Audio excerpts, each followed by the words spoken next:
여러분, 우리 그리스도인들이 참 조심해야 할 것이 있습니다. 그것은 바로 정죄입니다. 정죄라고 하는 것은 죄를 죄라고 비판하는 것, 이게 정죄잖아요. 그런데 우리 그리스도인들이 이 정죄를 참 조심해야 됩니다.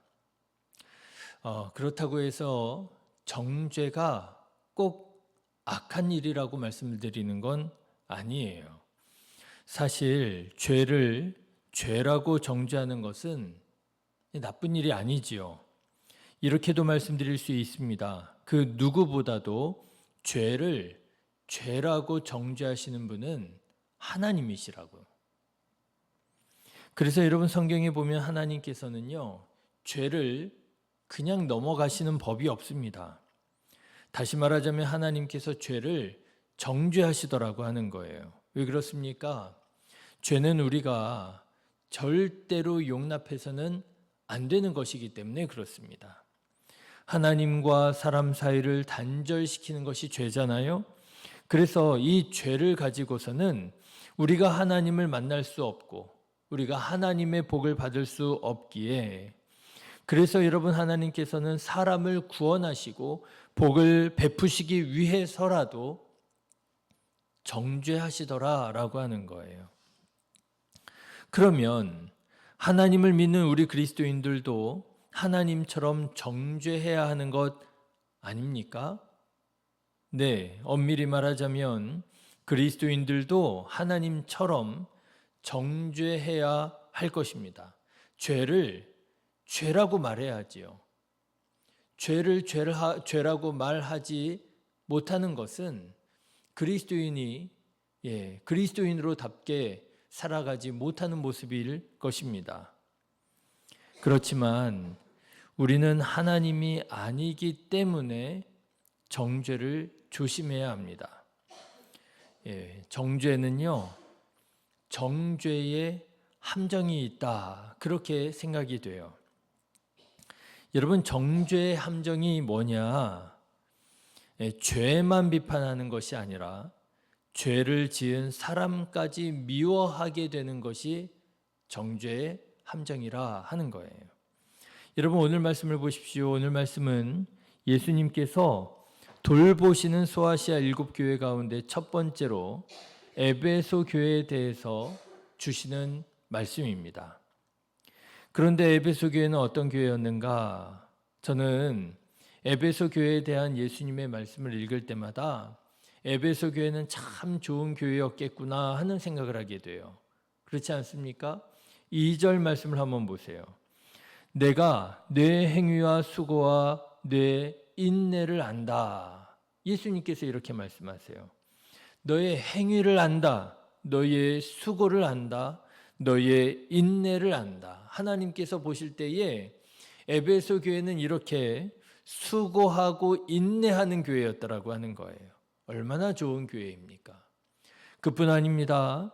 에베소 교회는 또 어떤 교회였느냐? 악한 자들을 용납하지 않는 교회였다는 거예요. 자칭 사도라 하되 아닌 자들을 시험하여 그의 거짓된 것을 드러내는 교회였고요. 또 참고 주님의 이름을 위하여 견디고 게으르지 않는 부지런한 교회가 에베소 교회였다라고 하는 거예요. 여러분, 이런 교회 어떻습니까? 정말 좋은 교회 아닙니까? 이렇게 좋은 교회가 바로 에베소 교회였다라고 하는 거예요. 자, 그런데 예수님께서는 이렇게 우리가 볼 때 좋은 교회처럼 보이는 에베소 교회를 책망하십니다. 말 그대로 정죄하시는 거예요. 왜 정죄하시느냐? 왜 책망하시느냐? 처음 사랑을 잃어버렸다 하는 겁니다. 4절 말씀을 한번 보십시오. 그러나 너를 책망할 것이 있나니 너의 처음 사랑을 버렸느니라, 그러는 거예요. 에베소 교회는요, 처음에는 사랑으로 뜨거운 교회였던 것 같습니다. 여러분, 혹시 사도 바울이 에베소 교회를 개척할 때의 말씀을 기억하십니까? 사도 바울이 에베소에 가서요, 교회를 세웁니다. 복음을 전합니다. 예수님이 그리스도라고 하는 복음을 전했어요. 그러자 에베소에서 어떤 일이 일어났습니까? 놀라운 복음의 역사가 나타나가지고요. 에베소에서 우상을 숭배하고 마술을 믿는, 마술을 행하는 사람들이요, 그들이 가지고 있었던 아주 값비싼 진귀한 마술책과 우상들을 다 태워버리는 그런 일들을 하게 돼요. 하나님을 사랑하는 사람들이 되었습니다. 놀라운 일들이 일어나지요. 그뿐 아닙니다. 여러분, 사도 바울이 선교 여행을 하다가 에베소를 들러 예루살렘으로 가고 싶지만 시간이 되지 않았던 모양이에요. 그래가지고요, 에베소에 사람을 보냅니다. 그래서 에베소의 장로들이 사도 바울을 만나기 위하여 밀레도라고 하는 곳까지 와서 사도 바울을 만나고 돌아가게 됩니다. 그런데 여러분, 사도 바울을 만난 이 장로들이 어떻게 해요? 사도 바울을 껴안고요, 엉엉 울면서 사도 바울의 그 마지막 만남을 너무나도 기뻐하고, 그러나 또 하나님께서 사도 바울을 어떻게 인도하시는지를 알았던 모양이에요. 또 슬퍼하고 감사하고 그런 아름다운 사랑의 모습을 보여주게 되지요. 여러분, 에베소 교회는요, 사랑으로 뜨거운 교회였습니다. 그런데 오늘 본문의 말씀은 그로부터 약 한 40년 정도 흐른 후의 말씀이었던 것 같아요. 40년 정도 흘렀을 때 에베소 교회는 어떤 교회가 되었느냐? 어떤 교회가 되었다고요? 처음 사랑을 잃어버린 교회가 되었다는 거예요. 그 뜨거웠던 사랑이 식어버린 교회가 되었다라고 하는 거예요. 왜 이렇게 되었느냐? 왜냐하면요, 정죄의 함정에 빠졌기 때문이라고 하는 거예요. 그럴 만한 이유가 있었습니다. 에베소 교회에 이단이 틈을 타기 시작을 했어요. 니골라당이라고 하는 이단이 틈을 탔는데, 이 이단이요, 복음을 왜곡하고 복음의 진리를 왜곡하는 그런 악한 이단이었던 것이에요. 그래서 뭐라고 주장했느냐? 예수님을 믿고 구원을 받으면 아무렇게나 살아도 된다는 거예요. 타락하여 방탕하여 살아도 하나님의 구원을 받았기 때문에 전혀 상관이 없다라고, 마음대로 살라고, 너 구원받은 하나님의 백성이라고 그렇게 왜곡하고 그렇게 거짓을 가르쳤던 모양이에요. 여러분, 그거 아니잖아요. 교회 안에 이런 이단들을 여러분 방관하면 안 되잖아요. 방치하면 안 되잖아요. 그래서 에베소 교회의 성도들이 어떻게 했느냐? 진리를 위하여 이 니골라 이단을 정죄하고 그들과 열심히 싸웠던 모양입니다. 6절의 말씀을 한번 보십시오. 같이 읽어보실까요? 오직 내게 이것이 있으니 내가 니골라당의 행위를 미워하는도다. 나도 이것을 미워하노라.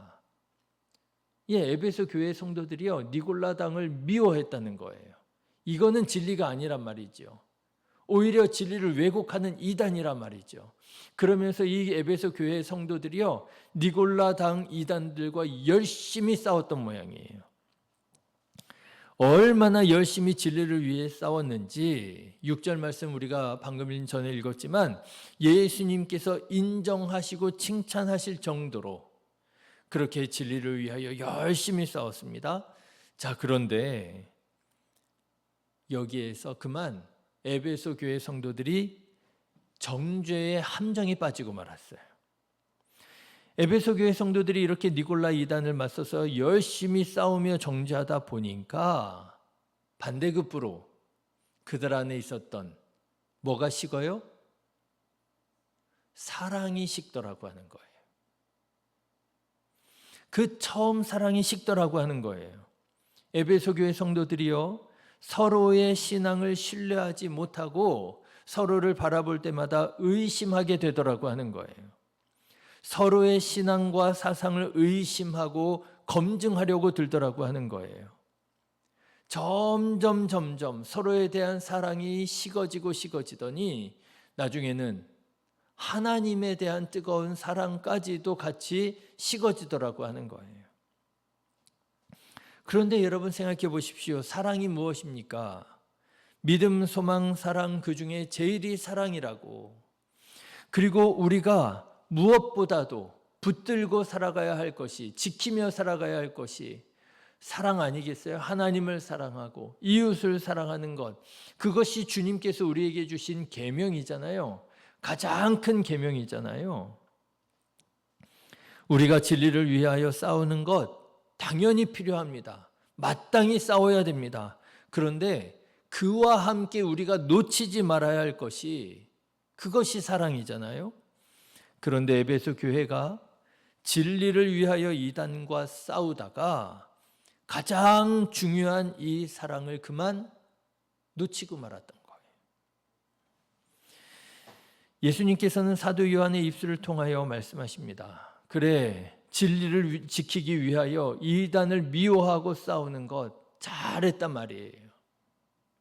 그러나 그럴지라도 사랑을 잃어버려서는 안 되었는데 너희가 그만 사랑을 잃어버리고 말았구나. 처음 사랑을 회복하라 말씀하시는 거예요. 사랑하는 성도 여러분, 이단 사설을 막아내고 진리로 내 믿음을 지키는 것 너무나도 중요합니다. 그렇지만 무엇보다도 사랑 잃지 않으시기를 주님의 이름으로 축원합니다. 사랑이 없으면 아무것도 아닌 거예요. 이게 정죄의 함정에 빠져버린 결과라는 거예요. 특별히 오늘날 한국 사회가 이단으로 몸살을 앓고 있습니다. 한국 교회가 아니고요, 이제는 한국 사회까지도 이단으로 몸살을 앓고 있어요. 얼마나 이 이단들이 우리나라를 어렵게 힘들게 하고 있는지 몰라요. 그래서 한국 교회가 진리를 지키기 위하여 열심히 이단과 싸우고 있습니다. 그런데 여러분, 혹시 우리 한국 교회도 이렇게 이단과 맞서 싸우다가 사랑을 잃어버리고 있는 것은 아닙니까? 그런 것 같기도 해요. 여러분, 교회 안에 이제 새로운 성도가 오잖아요.